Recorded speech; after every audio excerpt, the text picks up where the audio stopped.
സുഹൃത്തുക്കളെ,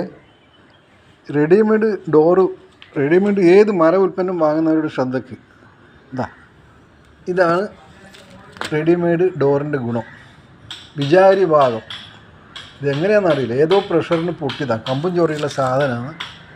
പിന്നെ അവർ ഉണ്ടാക്കിയിട്ട് നാട്ടുകാർക്ക് വിതരണം ചെയ്യുന്നത്. ഇത് ഡോറാ, പോളിഷ് ചെയ്ത് ഫിനിഷ് ചെയ്ത ഡോറാ. നോക്കിയോ, ശരിക്കും നോക്കിക്കോ. ഇനി മേൽക്കൊണ്ട് റെഡിമെയ്ഡിൻ്റെ പുറകിൽ ആരും പോകരുത്. ഇത് ഇനി സാധാരണ നമ്മുടെ നാട്ടിൻപുറത്ത് ജീവിക്കുന്ന ആശാരിമാർക്ക് കിട്ടുന്ന പണിയായിരിക്കും. അവർ പൈസ വാങ്ങിയിട്ട് പോയി കേട്ടാ പോരെ. എല്ലാവരും ശ്രദ്ധിച്ചോ, റെഡിമെയ്ഡിനെ ആരും പ്രോത്സാഹിപ്പിക്കരുത്. പീസെല്ലാം വെച്ചിട്ട് നല്ല അന്തസ്സാക്കിയിട്ടൊരു ഡോർ അങ്ങനെ പൊട്ടിത്തെറിച്ചിട്ടാണ്. ഇനി ഇതെന്ത് ചെയ്യണം എന്നുള്ളത് ആലോചനയിലാണ് നമ്മൾ ആശാരിമാർ.